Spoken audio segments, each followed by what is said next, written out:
What can this bot do?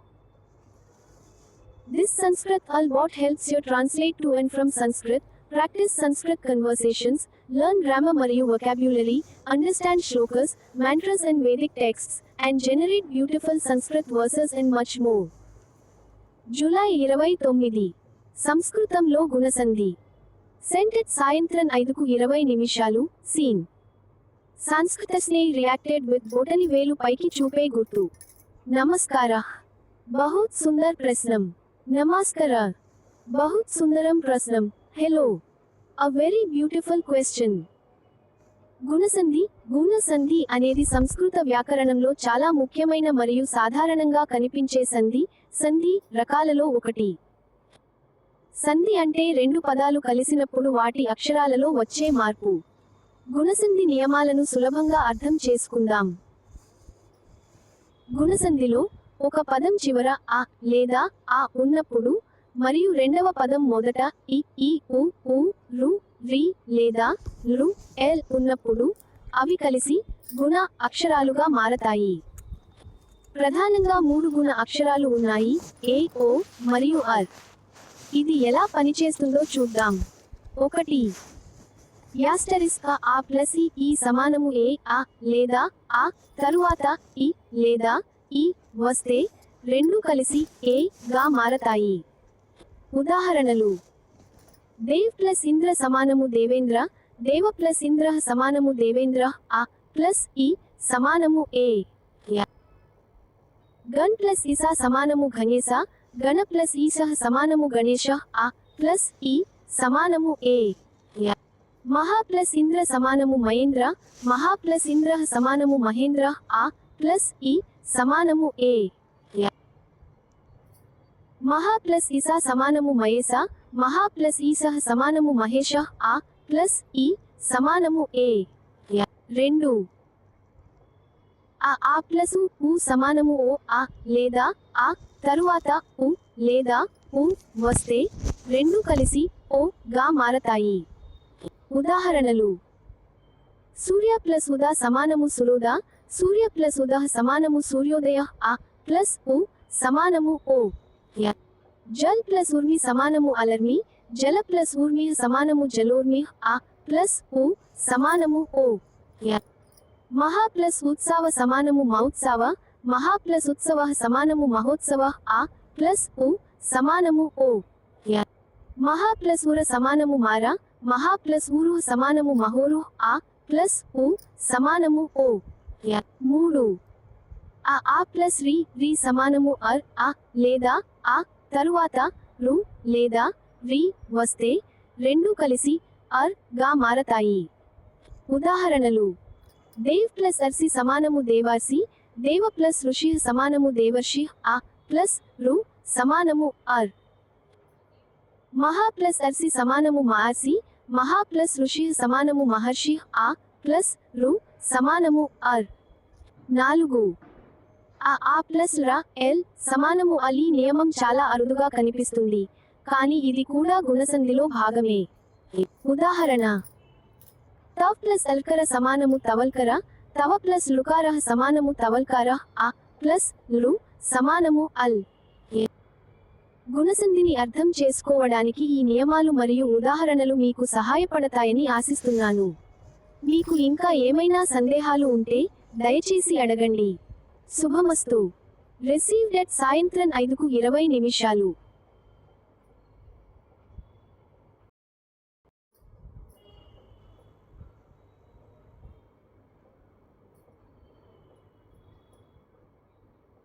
नमस्ते.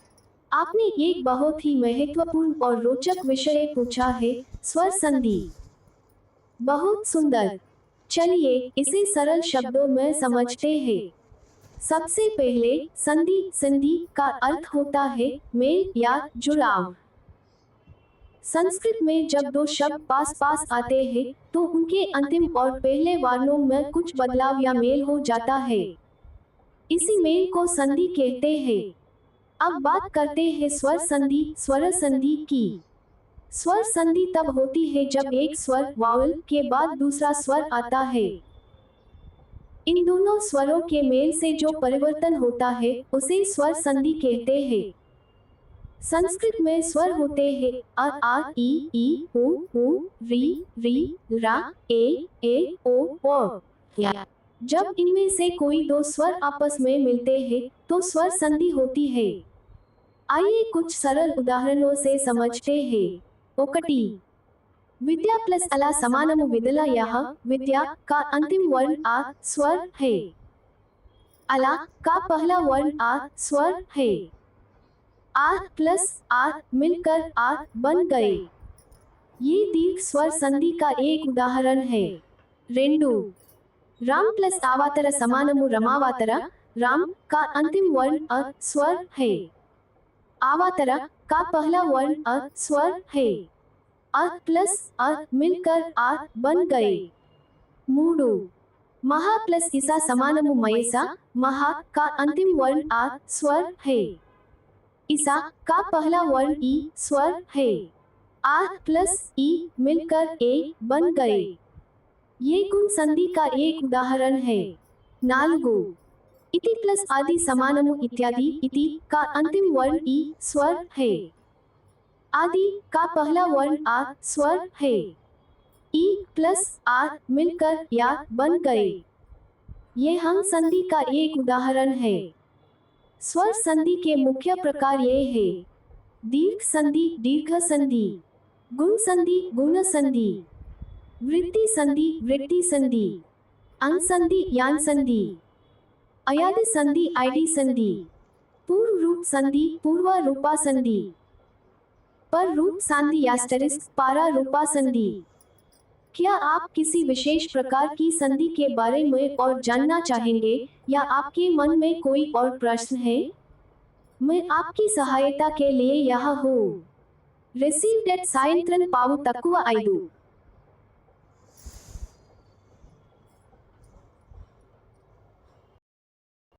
Screen recording capsule duration 7 minutes 39 seconds button. నమస్తే, సంధులు నేర్చుకోవడానికి స్వాగతం. నమస్తే, వెల్కమ్ టు లెర్నింగ్ సంధీస్. సంధుల గురించి తెలుసుకోవాలని అడిగారు కదా, తప్పకుండా వివరిస్తాను. సంధి అంటే రెండు శబ్దాలు ధ్వనులు కలిసినప్పుడు వచ్చే మార్పు. మాటలు తేలికగా అందంగా పలకడానికి సంధి చాలా ఉపయోగపడుతుంది. ప్రధానంగా సంధులు 3 రకాలు. 1 స్వరసంధి స్వరసంధి అచ్చులు వావెల్స్ కలిసినప్పుడు. 2 వంగనసంధి వ్యంజన సంధి హల్లులు కలిసినప్పుడు. 3 విసర్గ సంధి విసర్గ సంధి విసర్గ ఓపెనింగ్ బ్రాకెట్ కలిసినప్పుడు. ఇప్పుడు ఒక్కో రకాన్ని వివరంగా చూద్దాం. Dash dash dash hash hash hash. 1 స్వరసంధి స్వరసంధి ఇది అచ్చులు కలిసినప్పుడు జరిగే మార్పు. ఇందులో ముఖ్యమైనవి కొన్ని చూద్దాం. దీర్ఘసంధి దీర్ఘ సంధి నియమం. రెండు ఒకే రకమైన అచ్చులు ఆ ఈ ఉ రు కలిస్తే వాటి దీర్ఘాచ్చు వస్తుంది. ఉదాహరణకు రామ్ ప్లస్ ఆనం సమానము రమానం రామాయణం. హిమ్ ప్లస్ అలా సమానము ఇమల హిమాలయ. కవి ప్లస్ ఇంద్ర సమానము కవీంద్ర కవీంద్ర. గురు ప్లస్ ఉపదేశ సమానము గురుపదేశ గురుపదేశ. గుణసంధి గుణసంధి నియమం. ఆ లేదా ఆ తర్వాత ఈ లేదా ఈ వస్తే ఏ అవుతుంది. ఉ లేదా ఉ వస్తే ఓ అవుతుంది. రు వస్తే అర్ అవుతుంది. ఉదాహరణకు సుర్ ప్లస్ ఇంద్ర సమానము సురేంద్ర సురేంద్ర. మహా ప్లస్ ఉత్సవ సమానము మహోత్సవ మహోత్సవ. దేవ్ ప్లస్ అర్సి సమానము దేవార్సి దేవర్షి. వృద్ధి సంధి వృద్ధి సంధి నియమం. ఆ లేదా ఆ తర్వాత ఏ లేదా ఐ వస్తే ఐ అవుతుంది. ఓ లేదా ఔ వస్తే ఔ అవుతుంది. ఉదాహరణకు ఏ ప్లస్ ఏకం సమానము ఏకైకం ఏకైకం. 1 ప్లస్ అసాది సమానము వంగాసాది వనౌషధి. మహా ప్లస్ ఇరావాత సమానము మైరావాత మహైరావత. అంసంధి ఎన్ సంధి నియమం. ఈ ఉ రు తర్వాత వేరే ఎచ్చు వస్తే అవి వరుసగా ఐ వ అర్ అల్ గా మారతాయి. ఉదాహరణకు ప్రతి ప్లస్ ఉత్తరం సమానము ప్రత్యుత్తరం ప్రత్యుత్తరం. సు ప్లస్ గాతం సమానము స్వాగతం స్వాగతం. పితృ ప్లస్ ఆజ్ఞ సమానము పిత్రన పిత్రాజ్ఞ. లా ప్లస్ అకృతి సమానము లకృతి లాకృతి. ఆది సంధి అయాది సంధి నియమం ఏ ఐ ఓ ఔ తర్వాత అచ్చు వస్తే అవి వరుసగా ఐ ఐ ఔ ఆ గా మారతాయి. ఉదాహరణకు నై ప్లస్ అంగం సమానము యానం నయనం. గాయ్ ప్లస్ అక సమానము గాక గాయక. భూ ప్లస్ అంగం సమానము భావంగం భవనం. పో ప్లస్ అక సమానము పావక పావక. Dash dash dash. Hash hash hash 2 వంగన సంధి వ్యంజన సంధి. ఇది హల్లులు కలిసినప్పుడు లేదా హల్లుతో అచ్చు కలిసినప్పుడు జరిగే మార్పు. ఇందులో కొన్ని ముఖ్యమైనవి. అస్త్వ సంధి జస్త్వ సంధి నియమం వర్గ ప్రథమ అక్షరం క అచ్ అట్ త ప తర్వాత అచ్చు లేదా మృదు హల్లు వర్గాల 3, 4, 5 అక్షరాలు ఐ వ అర్ అహ్ వస్తే అది అదే వర్గంలోని 3వ అక్షరంగా గు జ అడ్ అద్ అప్ మారుతుంది. ఉదాహరణకు వాక్ ప్లస్ ఇసా సమానము వగిస వాగీష. సాత్ ప్లస్ అంగన సమానము సాధనన షడానన. జగత్ ప్లస్ ఇసా సమానము గాదిస జగదీశ. అనుస్వార సంధి అనుస్వార సంధి నియమం పదాంతంలోని మా తర్వాత హల్లు వస్తే అది అనుస్వారంగా ఓపెనింగ్ బ్రాకెట్ 0 మారుతుంది. ఉదాహరణకు అరిం ప్లస్ వందే సమానము అరిం వందే హరిం వందే. సత్యం ప్లస్ వద్ సమానము సాతం వద్ సత్యం వద. గ్రం ప్లస్ గచ్చతి సమానము గ్రం గచ్చతి గృహం గచ్చతి. Dash dash dash. Hash hash hash 3 విసర్గ సంధి విసర్గ సంధి. ఇది విసర్గ ఓపెనింగ్ బ్రాకెట్ విసర్గ కలిసినప్పుడు జరిగే మార్పు. ఇందులో కొన్ని ముఖ్యమైనవి. విసర్గస్య సహ విసర్గ అస్ గా మారడం నియమం విసర్గ తర్వాత కర హల్లులు క ఖ అచ్ ఛ అట్ అట్ త అత్ ప అఫ్ అష్ అష్ అస్ వస్తే విసర్గ అస్ అష్ లేదా అష్ కూడా కావచ్చు గా మారుతుంది. ఉదాహరణకు నమః ప్లస్ కరోతి సమానము నమస్కరోతి నమస్కరోతి. రమ ప్లస్ కినూతి సమానము రమస్కినూతి రామశ్చినోతి. ధను ప్లస్ తంకర సమానము ధనస్తంకర ధనుష్కార. విసర్గస్య ర విసర్గ అర్ గా మారడం నియమం అ ఆ కాకుండా వేరే అచ్చు తర్వాత విసర్గ వచ్చి దాని తర్వాత అచ్చు లేదా మృదు హల్లు వస్తే విసర్గ అర్ గా మారుతుంది. ఉదాహరణకు ముని ప్లస్ ఏవ సమానము మునిరేవ మునిరేవ. కవి ప్లస్ అం సమానము కవైరాం కవిరయం. ధను ప్లస్ వేద సమానము ధనుర్వేద ధనుర్వేద. విసర్గస్య లోప విసర్గ లోపించడం నియమం అ లేదా ఆ తర్వాత విసర్గ వచ్చి దాని తర్వాత అ ఆ కాకుండా వేరే అచ్చు లేదా మృదు హల్లు వస్తే విసర్గ లోపిస్తుంది.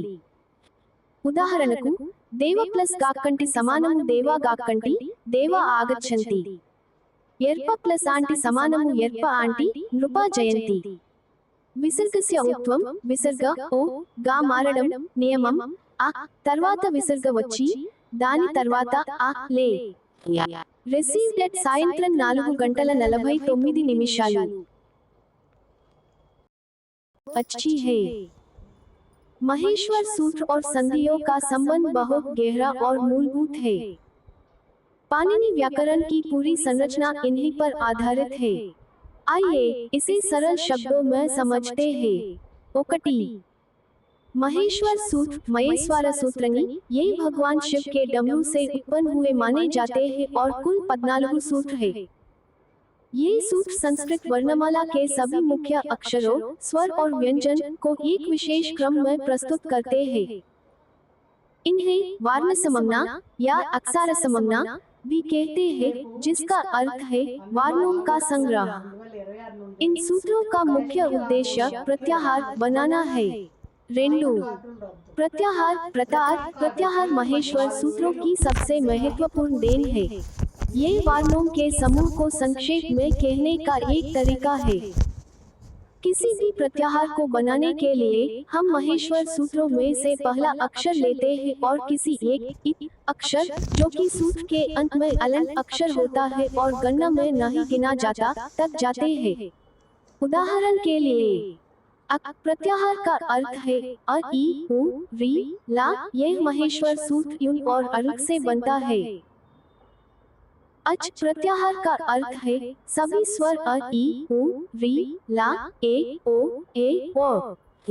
अंग प्रत्याहार का अर्थ है य व र ल।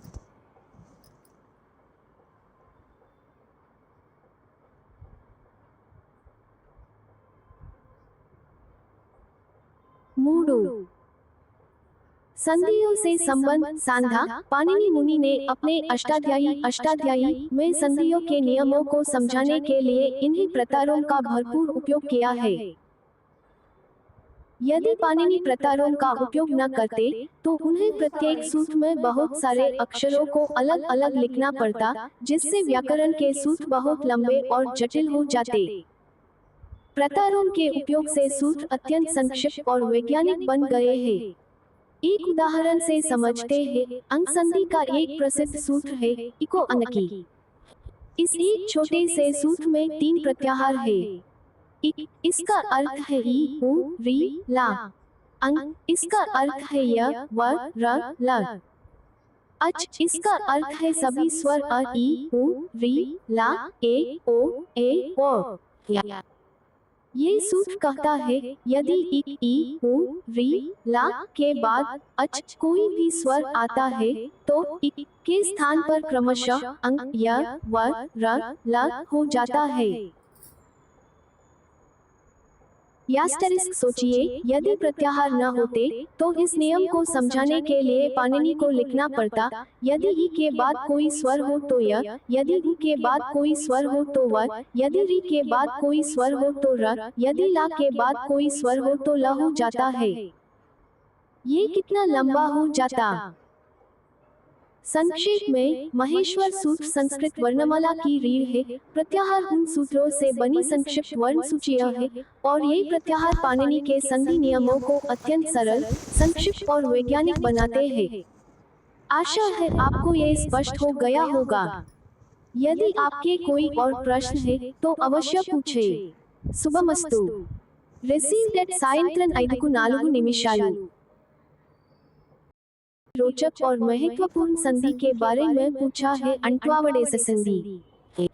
यह असल में अयादि संधि का ही एक और नाम है जो उसके स्वरूप को बताता है। अंट का अर्थ है या से अंत होने वाला, जैसे आ और आवंट का अर्थ है वा से अंत होने वाला, जैसे आव। इस संधि में ये आदेश बदलाव होते हैं, इसलिए इसे अंट्वावडेस संधि भी कहते हैं। आइए इसे विस्तार से समझते हैं। अयादि संधि अंट्वावडेस संधि क्या है? ये स्वर संधि का एक प्रकार है। इसमें जब ए ओ के बाद कोई भी स्वर आता है तो इन स्वरों में कुछ विशेष बदलाव होते हैं। ओकटी ए के बाद कोई भी स्वर आए तो ए का आ हो जाता है। नियम ए प्लस स्वर समानमु आ प्लस स्वर। रेंडू ओ के बाद कोई भी स्वर आए तो ओ का आ हो जाता है। नियम ओ प्लस स्वर समानमु आ प्लस स्वर। मूडू ए के बाद कोई भी स्वर आए तो ए का आ हो जाता है। नियम ए प्लस स्वर समानमु आ प्लस स्वर। नालगु ओ के बाद कोई भी स्वर आए तो ओ का आ हो जाता है। नियम ओ प्लस स्वर समानमु आ प्लस स्वर। चलिए कुछ उदाहरणों से इसे और स्पष्ट करते हैं। Dash dash dash. ओकटी ए का आ होना ने प्लस अंगम समानमु यानम ये प्लस ए प्लस अ प्लस नम। ये प्लस आ प्लस नम ए का आ हुआ। ये प्लस आ प्लस या प्लस अ प्लस नम। यानम अर्थ अक। शे प्लस अंगम समानमु सांगम अस प्लस ए प्लस अ प्लस नम। अस प्लस अ प्लस नम ए का आ हुआ। सांगम अर्थ सोना बिस्तर। Dash dash dash. रेंडू ओ का आ होना पो प्लस अन समानमु पावंग पा प्लस ओ प्लस अ प्लस ना। पा प्लस अ प्लस ना ओ का आ हुआ। पा प्लस अ प्लस ना। पावंग अर्थ वायु हवा। भू प्लस अंगम समानमु बावंगम बा प्लस ओ प्लस अ प्लस नम। बा प्लस अ प्लस नम ओ का आ हुआ। बावंगम अर्थ घर। డాష్ డాష్ డాష్ 3 ఏక ఆహునా నై ప్లస్ అక సమానము నాక ఏ ప్లస్ ఏ ప్లస్ అ ప్లస్ కా ఏ ప్లస్ ఆ ప్లస్ అ ప్లస్ కా ఏక ఆహుआ ఏ ప్లస్ ఆ ప్లస్ या ప్లస్ అ ప్లస్ కా నాక అర్ నేత అగుआ गाय प्लस अक समानमु गाक घा प्लस ए प्लस अ प्लस का घा प्लस आ प्लस अ प्लस का एका आ हुआ गाक अर गाने वाला गायक ड्याश ड्याश ड्याश 4 ఒక ఆ होना पो प्लस अक समानमु पावक पा प्लस ओ प्लस अ प्लस का पा प्लस आ प्लस का ओका आ हुआ पा प्लस आ प्लस व प्लस अ प्लस का पावक अर अग्नि पवित्र करने वाला 9 प्लस इक समानमु नावैक ए प्लस ओ प्लस ई प्लस का ए प्लस आ प्लस ई प्लस का ओ का आ हुआ ए प्लस आ प्लस व प्लस ई प्लस का नावैक अर्थ मल्ला नाव चलाने वाला यह ई स्वर व मिलजुल कर वी बन गया डैश डैश डैश ये संधि संस्कृत व्याकरण में बहुत महत्वपूर्ण है और इससे कई सामान्य शब्द बनते हैं। मुझे आशा है कि यह व्याख्या आपको अयादि संधि अंट्वावडेस संधि को समझने में सहायक होगी। यदि आपके कोई और प्रश्न है तो बेझिझक पूछे। रिसीव्ड एट रात्रि 8:20 यानसंधि के बारे में जानने के लिए आपका स्वागत है। ये संस्कृत व्याकरण का एक बहुत ही महत्वपूर्ण और सुंदर संधि नियम है। सरल शब्दों में कहे तो अंगसंधि वह नियम है जहाँ कुछ विशेष स्वर ई, उ, री, रा किसी दूसरे स्वर के साथ मिलने पर बदल जाते हैं। इसका मुख्य नियम पाणिनीय व्याकरण के सूत्र इको अंगकी से आता है। आइए इसे थोड़ा और समझते हैं।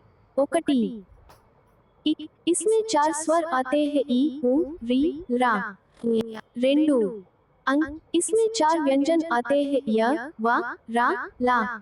मूडू की इसका अर्थ है कोई भी स्वर। नियम ये है यदि ई, उ, री, रा के बाद कोई असमान स्वर यानी इक से भिन्न कोई स्वर आता है तो इक के स्थान पर अंग य, व, रा, ला आदेश हो जाता है। इसे ऐसे समझे ई के बाद कोई असमान स्वर आए तो ई के स्थान पर यह हो जाता है।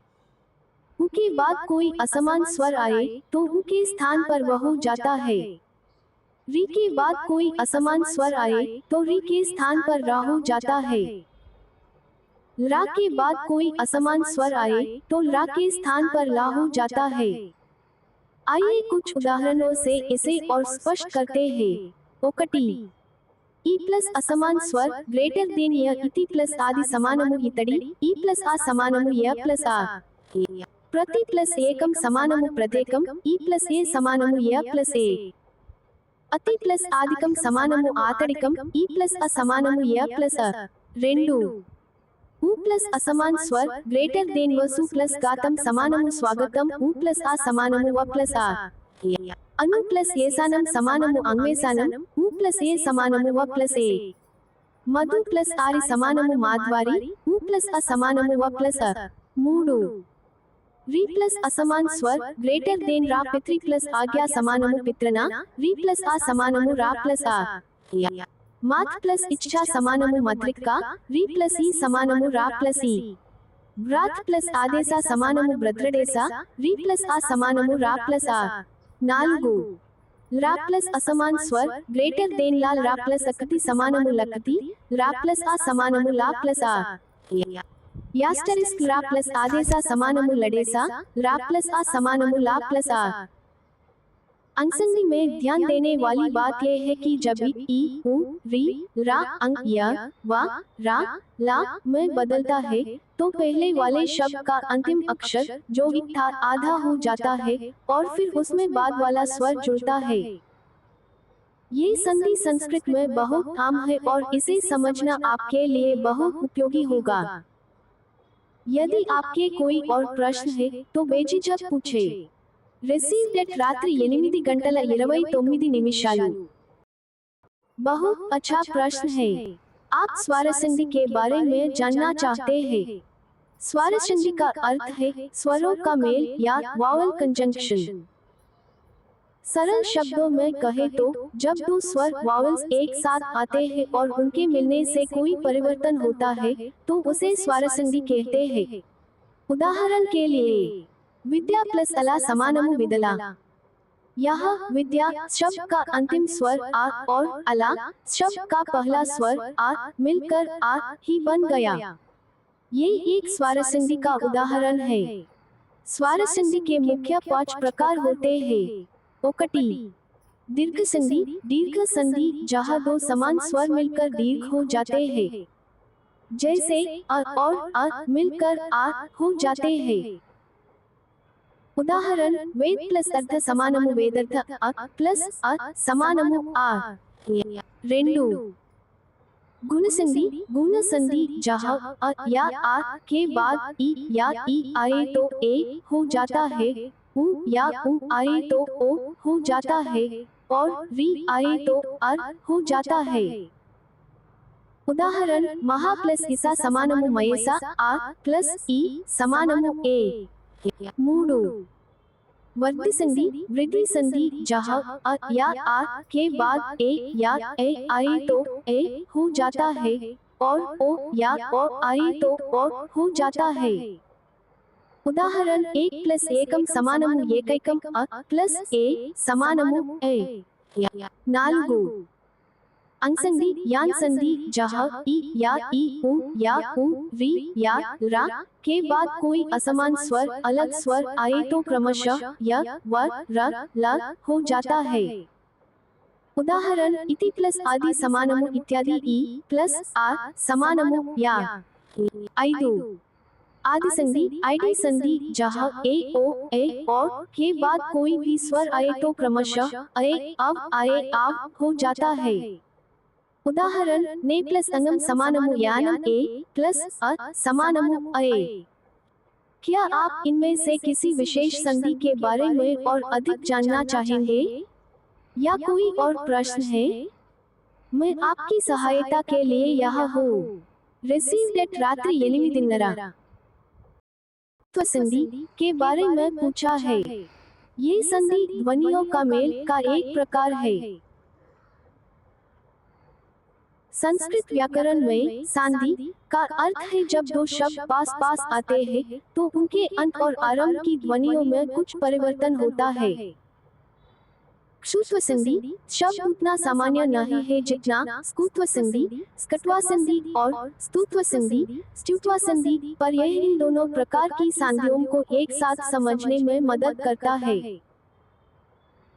क्षुत्व शब्द का यह अर्थ है दंत वर्णों, डेंटल साउंड्स जैसे ता, था, अद, धा, एक का किसी अन्य वर्ण के प्रभाव से दंत स्थान से हटकर दूसरे स्थान जैसे तालु या मूर्धा पर उच्चारित होना। सरल शब्दों में ये एक प्रकार का ध्वनि परिवर्तन है जहाँ दंत वर्ण अपना उच्चारण स्थान बदल लेते हैं। आइए इसे दो मुख्य भागों में समझते हैं जो क्षुत्व संधि के अंतर्गत आते हैं। ओकटी स्कुत्व संधि, स्कट्वा संधि जब तवार्गा ता, था, अद, धा, एक के किसी वर्ण के बाद या पहले सकरा, अस या कावार्गा का एक का कोई वर्ण आता है तो तवार्गा का वर्ण अपने ही वर्ग के कावार्गा के संगत वर्ण में बदल जाता है। उदाहरण 7 प्लस चित समानमु साकित, यह ता प्लस का मिलकर कक बन गए। तत् प्लस सिवा समानमु तक्किवा, यह ता प्लस अस मिलकर कक बन गए। शरद प्लस कंग्र समानमु सार्कंग्र, यह ता प्लस का मिलकर कक बन गए। रेंडु स्तुत्व संधि, स्ट्युत्वा संधि जब तवार्गा ता, था, अद, धा, एक के किसी वर्ण के बाद या पहले सकरा, अस या तवार्गा ता, था, अद, धा, एक का कोई वर्ण आता है तो तवार्गा का वर्ण अपने ही वर्ग के तवार्गा के संगत वर्ण में बदल जाता है। उदाहरण तत् प्लस टीका समानमु तत्तिका, यह ता प्लस ता मिलकर अत बन गए। उत प्लस दानम समानमु उद्दानम, यह ता प्लस अद मिलकर अद बन गए। कक्रिंग प्लस दुकसे समानमु कक्रिंग दुकसे, यह ये प्लस था मिलकर यद बन गए। तो क्षुत्व संधि को आप एक सामान्य नाम मान सकते हैं जो इन दोनों प्रकार की संधियों स्कुत्व और स्तुत्व को दर्शाता है, जहां दंत वर्णों का उच्चारण स्थान बदलकर तलाव या मूर्धना हो जाता है। ये ध्वनि सामंजस्य का एक सुंदर उदाहरण है। क्या ये स्पष्ट है, अथवा आप किसी विशेष उदाहरण पर चर्चा करना चाहेंगे? रिसीव्ड एट रात्रि 8:30 यालुपा संधि के बारे में जानना चाहते हैं? बहुत अच्छा प्रश्न है। अलोपा का अर्थ है यह अक्षर का लोप, गायब हो जाना या हट जाना। ये संस्कृत व्याकरण में एक विशेष प्रकार की संधि है। अलोप संधि क्या है? अलोप संधि वह स्थिति है जहाँ कुछ खास नियमों के तहत यह अक्षर हट जाता है। यह कोई सामान्य स्वर संधि या व्यंजन संधि की तरह सर्वव्यापी नियम नहीं है, बल्कि कुछ विशिष्ट व्याकरणिक परिस्थितियों में ही लागू होता है। मुख्य नियम एक सरल उदाहरण के साथ। इसका एक प्रमुख नियम पाणिनीय व्याकरण में लापी लघुपूर्वक पी एप्रिल 659 सूत्र द्वारा बताया गया है। इसके अनुसार जब एक प्रत्यय जो धातुओं को प्रेरणार्थक बनाने के लिए प्रयोग होता है का यह अक्षर लाप प्रत्यय से पहले आता है और उस यह से पहले कोई लघु स्वर शॉर्ट वावल हो, तब उस यह का लोप हो जाता है। उदाहरण, आइए एक उदाहरण से इसे समझते हैं। मूल धातु लम, जिसका अर्थ है लटकना। प्रेरणार्थक बनाना एक प्रत्यय जब हम इसे प्रेरणार्थक किसी को लटकावना बनाते हैं तो एक प्रत्यय लगता है। एक का ई धातु के साथ जुड़कर लंबी बन जाता है। प्र प्लस लम प्लस एक समानमु प्रलंबी। लाप प्रत्यय जोड़ना लाप प्रत्यय करके या होकर अर्थ में आता है जब धातु से पहले कोई उपसर्ग प्रीफिक्स लगा हो। यह प्र उपसर्ग है। जब लंबी के साथ लाप जुड़ता है तो एक का ई कभी कभी ई बन जाता है। तो स्थिति कुछ ऐसी बनती है, प्र प्लस लम प्लस ई प्लस लाप। अलोप संधि का प्रयोग अब यह देखिए, ई का जो यह है उसके ठीक पहले ई जो लंबी का हिस्सा है एक लघु स्वर है और उसके बाद लाप प्रत्यय है। अतः इस नियम के अनुसार ई का यह हट जाएगा। प्र प्लस लम प्लस ई प्लस लाप समानमु प्रलंबा। प्रलंबा का अर्थ है नीचे लटका कर या नीचे लटकाव कर। इस शब्द में यह का लोप हुआ है, इसलिए यह अलोप संधि का एक स्पष्ट उदाहरण है। संक्षेप में अलोप संधि यह अक्षर के विशिष्ट परिस्थितियों में हटने का नियम है जो खासकर एक और लाप प्रत्ययों के संयोजन में देखा जाता है। क्या आप किसी और विशेष संधि के बारे में जानना चाहते हैं? मुझे बताने में संकोच न करें। रिसीव्ड एट रात्रि 9:04 पूछा आपने। पूर्वारप संधि पूर्वरूपा संधि संस्कृत व्याकरण में एक महत्वपूर्ण संधि है। आइए इसे सरल भाषा में समझते हैं। पूर्वारप संधि तब होती है जब ओकटी शब्द के अंत में ए या ओ हो, रेंडू और उसके बाद अ शॉर्ट अ आए। इस स्थिति में जो बाद वाला अ होता है वह अपने पूर्व रूप यानी पहले वाले ए या ओ में मिल जाता है और लुप्त हो जाता है। उसकी जगह पर एक विशेष चिन्ह लगाया जाता है जिसे आवग्रा कहते हैं। ये चिन्ह अंग्रेजी के एस जैसा दिखता है और यह बताता है कि यह पहले अ था जो अब मिल गया है। सरल शब्दों में ए प्लस अ समानमु ई और ओ प्लस अ समानमु ओ। चलिए कुछ उदाहरणों से समझते हैं। ते प्लस अपि समानमु तेपि यह ते के अंत में ए है और उसके बाद अपि का अ है। अ मिल गया और ए का रूप ले लिया तथा आवग्रा लग गया। अर्थ वे भी। विष्णु प्लस अब समानमु विष्णु यह विष्णु के अंत में ओ है और उसके बाद अब का अ है। अ मिल गया और ओ का रूप ले लिया तथा अवग्रह लग गया। अर्थ हे विष्णु रक्षा करो। हरे प्लस अथ समानमु अरेत्रयः, हरे के अंत में ए है और उसके बाद अथ का अर्थ है। अर्थ हे हरि यहाँ को प्लस अम समानमु कोम यहाँ को के अंत में ओ है और उसके बाद अम का अर्थ है। अर्थ ये कौन है? इस संधि का मुख्य उद्देश्य ये है कि जहाँ पद के अंत में ए या ओ हो और उसके बाद अ आए, वहाँ गुण या वृद्धि संधि न होकर अ पहले वाले ए या ओ में ही मिल जाए। क्या आपको ये स्पष्ट हुआ या आप कुछ और उदाहरण या विस्तार से जानना चाहेंगे? रिसीव्ड एट रात्रि 9:05 संधि के बारे में जानना चाहते हैं? बहुत अच्छा प्रश्न है। ये संस्कृत व्याकरण में एक बहुत ही महत्वपूर्ण संधि है। चलिए मैं आपको अंग संधि के बारे में सरल शब्दों में बताता हूँ। अंग संधि क्या है? ये स्वर संधि वावल यूफोनिक कॉम्बिनेशन का एक प्रकार है। इसका मूल नियम यह है, यदि ई प्रत्याहार के स्वरों यानी ई, उ, री, रा के बाद कोई असमान स्वर डिसिमिलर वावल आता है, तो ई के स्थान पर क्रमशः अंग प्रत्याहार के वर्ण यानी य, वा, रा, ला आ जाते हैं। इसे और सरल करते हैं। ओकटी जब ई या ई के बाद कोई दूसरा स्वर आए जो ई या ई न हो, तो ई के स्थान पर य आ जाता है। रेंडू जब उ या उ के बाद कोई दूसरा स्वर आए जो उ या उ न हो, तो उ के स्थान पर व आ जाता है।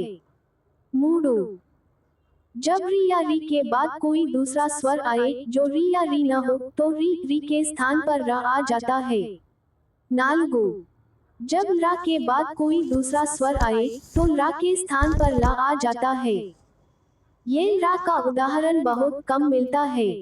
कुछ उदाहरण देखते हैं। ओकटी ई प्लस असमान स्वर समाननु य प्रति प्लस एकम समाननु प्रत्येकम यहाँ प्रति में ई है और एकम में ए है। ए एक असमान स्वर है, इसलिए ई के स्थान पर य आ गया।